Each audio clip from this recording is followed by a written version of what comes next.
بکمالہ کشف الدجا بجمالہ حسنت جمیع خصالہ صلو علیہ وآلہ۔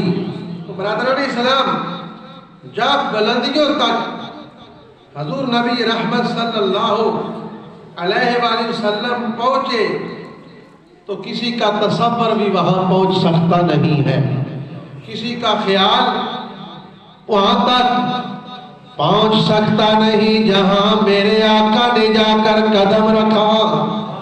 وہاں کسی کا دماغ، کسی کی سوچ وہاں نہیں پہنچ سکتی جہاں آمنہ کے لال نے قدم رکھا ہے۔ آج اگر کوئی کہے کہ میں نبی پاک صلی اللہ علیہ وآلہ وسلم کی شان، حضور کا ذکر کوئی حد عبور کر جاؤں کہ حضور کی شان اتنی ہے، حضور کا ذکر اتنا ہے، تو پھر اس کا دماغ پاگل ہو جائے گا۔ لیکن شان مصطفیٰ کتنی ہے، عظمت مصطفیٰ کتنی ہے، وہاں کسی کا دماغ بھی پہنچ سکتا نہیں ہے۔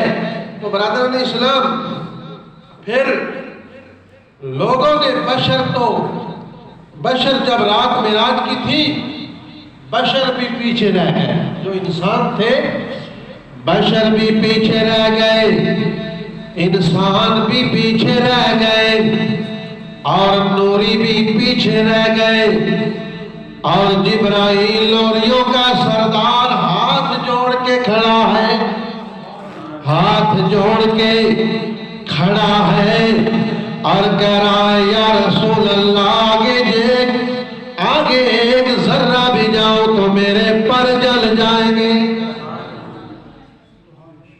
وہ بشر ہیں، وہ پیچھے، نوری بھی پیچھے، نوریوں کا سردار بھی پیچھے رہ گیا اور ہاتھ جوڑ کے کھڑا ہے۔ کہ وہ شاعر نے کہا کوئی فلک تے اتے رہ یار گیا، کوئی سدرہ تے جا کے ہار گیا، ایک کو کالیاں زلفاں والا ہے جڑا عرشاں تو پار گیا، جڑا عرشاں تو پار گیا۔ یہ شان مصطفیٰ کی